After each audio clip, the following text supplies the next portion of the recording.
वही हुआ जिसका डर था। खुदा खुदा करके बाबर आजम, पुराना बाबर आजम जो 2021-22 वाला था, वो वापस आया था। और वेस्ट इंडीज़ के खिलाफ जो बाबर आजम ने बैटिंग की थी उसको देखकर लग रहा था कि अब पुराना बाबर आजम जो 2021-22 में बैटिंग किया करता था वो बाबर आजम वापस आ गया है। लेकिन पता नहीं बाबर आजम को किसकी नज़र लग गई, एक बार फिर बाबर आजम जो है ना वो इंग्लैंड के अंदर जाकर इंजर्ड हो चुके हैं। पहले वेस्ट इंडीज़ में बाबर आजम के हाथ पर गेंद लगी थी, उनकी उंगली पर बाबर आजम ने स्ट्रैपिंग भी की थी। और अब बाबर आजम के फैंस के लिए एक बहुत ही बुरी खबर आ रही है। आज बाबर आजम जब प्रैक्टिस मैच खेल रहे थे, इस मैच से पहले मैंने कहा था कि जिस तरह का ये ग्राउंड है किसी भी पाकिस्तानी खिलाड़ी को इंजरी हो सकती है। पाकिस्तान क्रिकेट बोर्ड को शिकायत करनी चाहिए इंग्लैंड क्रिकेट बोर्ड से, और उनको कहना चाहिए कि भाई हम इस ग्राउंड पर मैच नहीं खेलेंगे। बाबर आजम के लिए इंग्लैंड वैसे भी कोई इंजरीज के हवाले से कोई लकी प्लेस नहीं रहा। बाबर आजम पहले भी इंग्लैंड के अंदर इंजर्ड हुए थे, जब उनके यहाँ इस पार्ट के ऊपर यहाँ पर बॉल लगा था और उनकी हड्डी जो थी वो फ्रैक्चर हुई थी उस टाइम पर। अब एक बार फिर प्रैक्टिस मैच के दौरान जब पाकिस्तान की टीम का स्कोर तकरीबन 99 रन्स था, 2 खिलाड़ी आउट थे, तो बाबर आजम विकेट पर आए।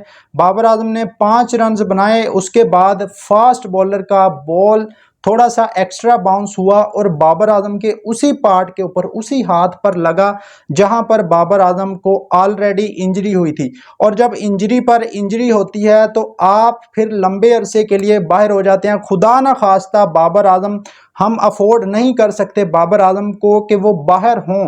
ख़ास तौर पर जिस फॉर्म में बाबर आजम इस वक्त हैं, हम पाकिस्तानी अफोर्ड नहीं कर सकते कि बाबर आजम इस टेस्ट सीरीज़ से बाहर हों। लेकिन जिस शिद्दत से बाबर आजम को बॉल लगी है, जिस तरह बाबर आजम का रिएक्शन था बॉल लगने के फ़ौरन बाद, बाबर आजम ने फ़ौरन बल्ला छोड़ा, काफ़ी पेन फील कर रहे थे, फ़ौरन ग्लव्स उतारे और एक साइड पर चले गए।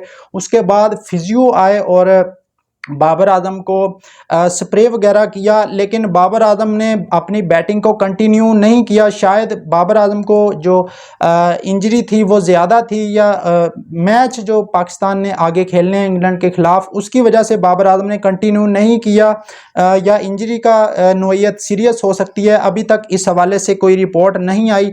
लेकिन जो बाबर आजम का क्विक रिएक्शन था वो भाई बहुत जो था ना वो पाकिस्तान के लिए एक बड़ा ख़तरा हो सकता है। जिस तरह बाबर आजम को बॉल लगी है और वो फ़ौरन जो थे वो फील्ड को छोड़कर, मैच को छोड़कर बाहर चले गए।